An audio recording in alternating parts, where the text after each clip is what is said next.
is bishoptv3234. Breaking intriguing news into reviews. This week's intriguing news. What we're missing in Jordan's initial resolution to the UN as cited by the US and Canada. How did Jordan manage to win 120 votes over 14 of the US and Canada? Let's find out what the United States has to say about the initial resolution created by Jordan, and what seems to be missing that needs to be addressed before the UN General Council and to the world. Colleagues, we meet at a perilous moment.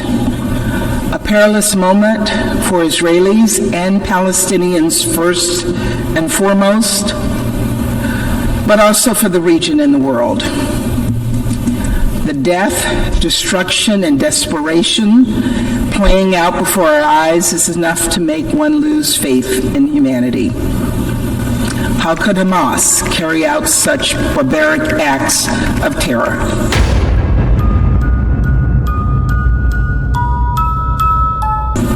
How could Hamas gun down civilians, burn families alive, and execute children, and do so with glee?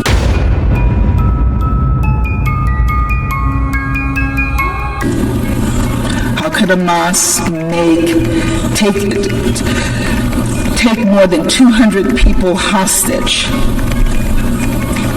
Innocent civilians, including a 9-month-old baby and his 4-year-old brother. How could Hamas justify taking a 23-year-old American citizen, Hirsch?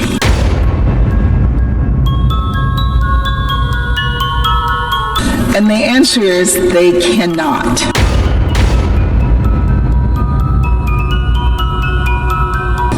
There's no justification for terror.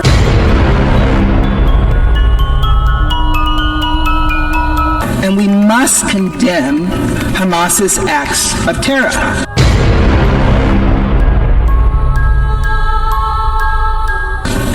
Hamas's goals are single-minded and they're sickening. They're determined to destroy Israel and kill Jews.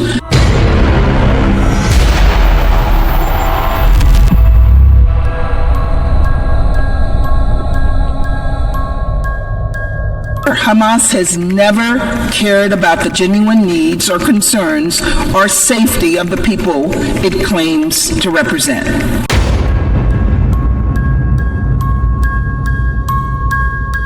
And Hamas has no respect for the rule of law or human life.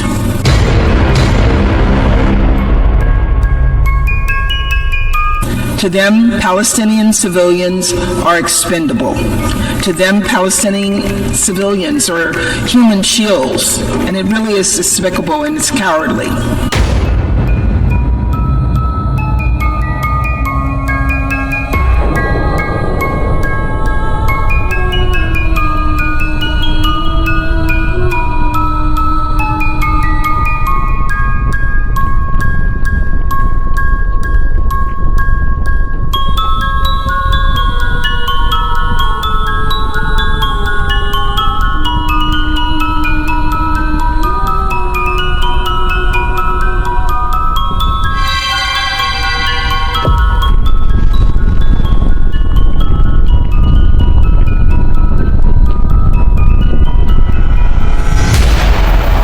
The lives of innocent Palestinians must be protected.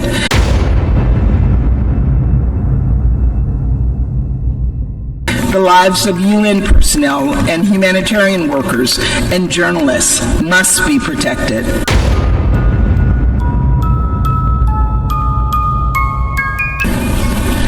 And we mourn the loss of every single innocent life in this crisis, every single one.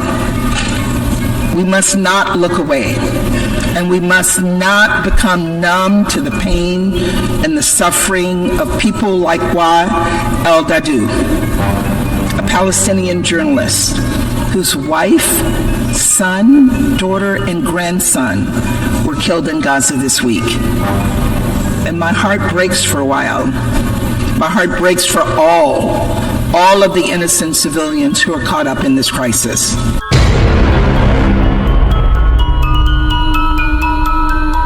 United States has made clear in both public and private conversations that as Israel exercises its right and indeed its responsibility to defend its people against a terrorist group, it must do so in line with the rules of war. There are no law-free zones in war.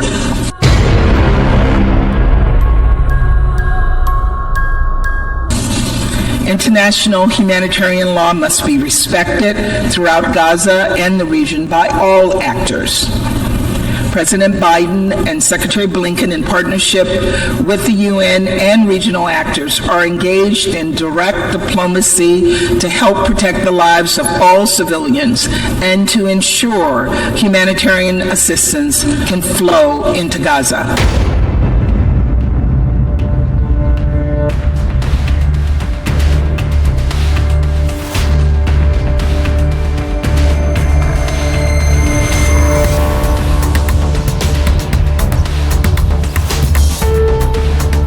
The United States is the single largest donor to the Palestinian people, having contributed more than $1 billion to UNRWA since 2021.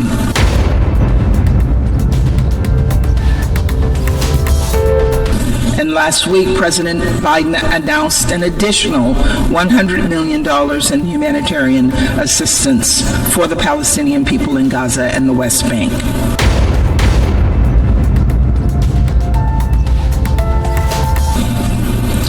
Colleagues, time is of the essence, and lives hang in the balance.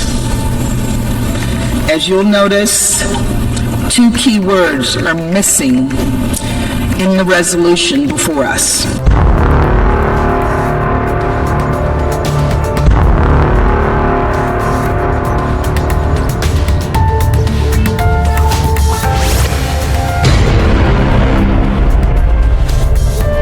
What we're missing in Jordan's initial resolution to the UN, as cited by the US and Canada. The first is Hamas.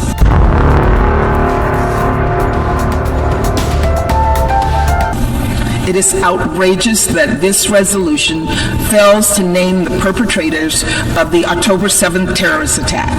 Hamas. Hamas. It is outrageous.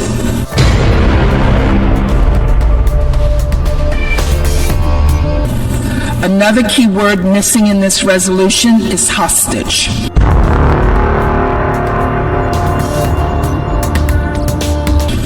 This resolution makes no mention of the innocent people, including citizens of many of you in this room, many of you here today who have citizens who are being held hostage by Hamas and other terrorist groups.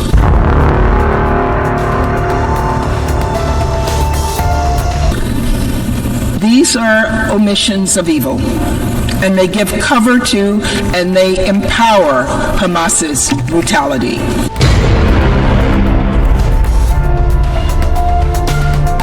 And no member state should allow that to happen.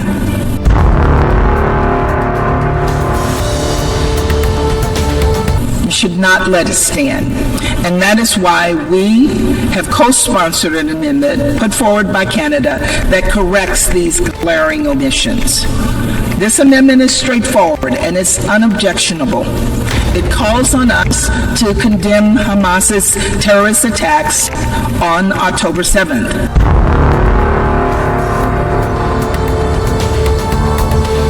And it calls for the immediate and unconditional release of hostages.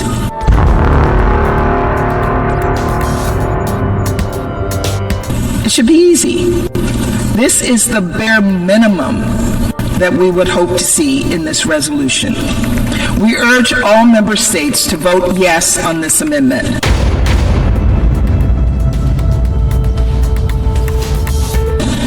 The General Assembly must send a clear message to the world that we stand against all acts of terror and that we stand with all those who are being held hostage.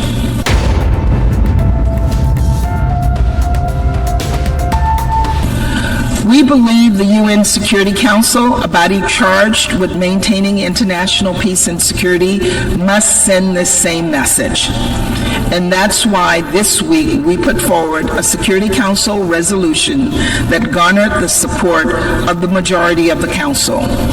In drafting this text, we solicited input from all Council members, including Russia and China. And the product of our consultations was a balanced and strong resolution.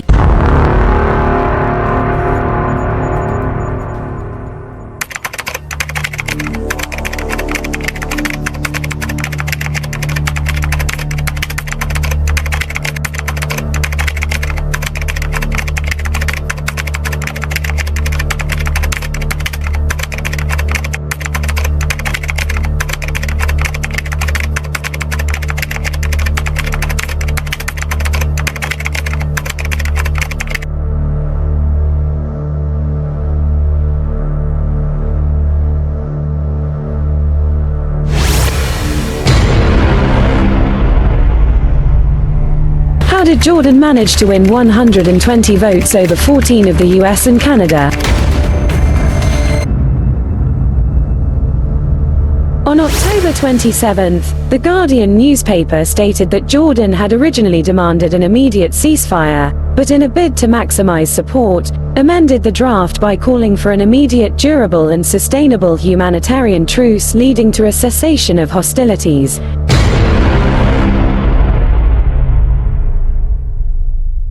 This sudden and clever maneuver got 120 votes against 14 of the US and Israel.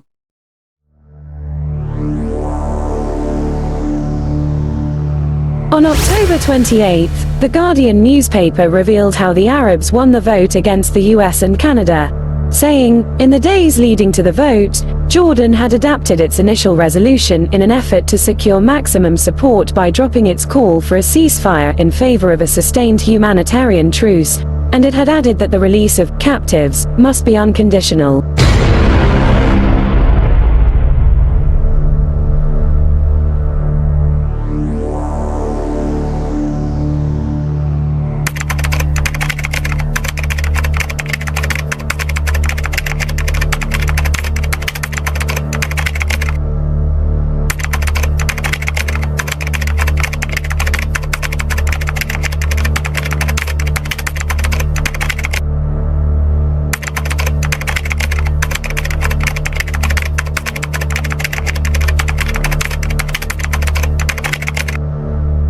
The General Assembly prevailed and sent the appropriate message, not only to the Palestinian people, that there is justice and fairness and international humanitarian law upheld by the General Assembly, but also it sent the message to everyone, enough is enough, this war has to stop, the carnage against our people has to stop.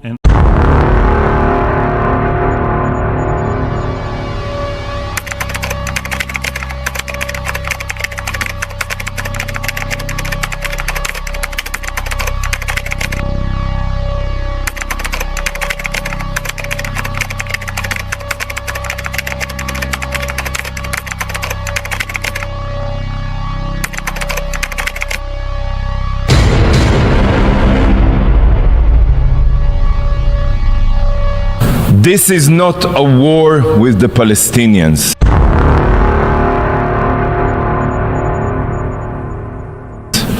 Israel is at war with the genocidal jihadist Hamas terror organization. Only. It is the law-abiding democracy of Israel against modern-day Nazis.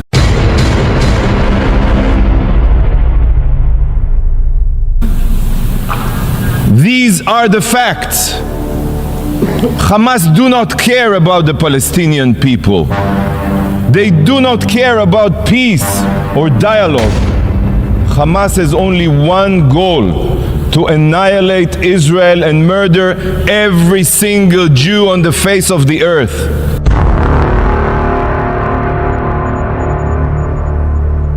Do you not think it's unbelievable that this resolution here today and this session are not solely focused on Hamas's atrocities? When reading this resolution, Hamas seems to be missing in action.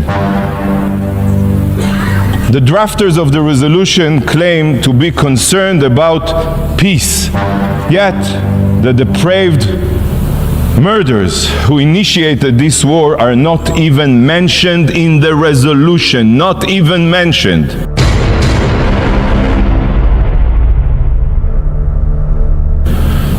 They see each one of you as puppet. They write a resolution completely devoid of any content related to the situation. They assume that you have already forgotten who it is that is responsible for the inhumane violence, and they just expect you to support it automatically. This resolution is a disgrace to your intelligence.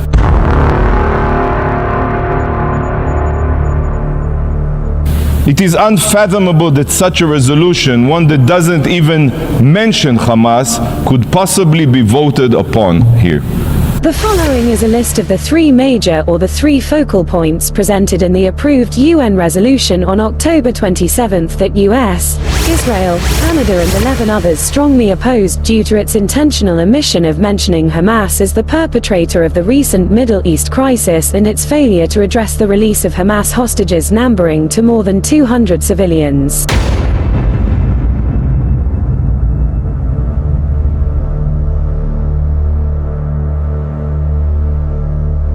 Focal point number 1. Immediate, durable and sustainable humanitarian truce, or ceasefire, that is to say, unhindered aid access to the besieged Gaza Strip.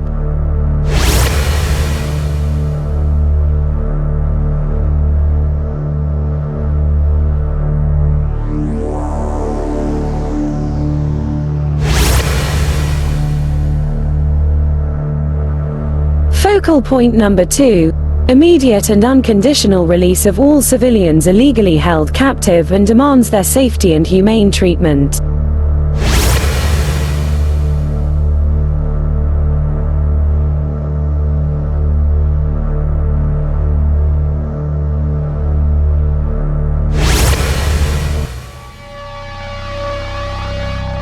Focal point number 3. Clear stand against Israel's war, against the killing of Palestinians, against war crimes on the side of international law.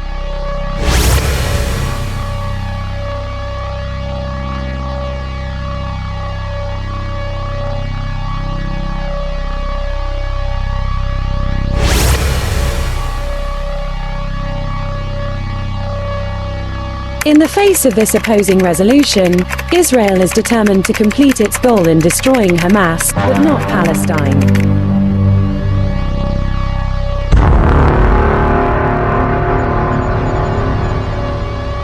As to whether Israel or the Palestinian Authority would take over Gaza after Hamas terrorist group is destroyed, only God can tell.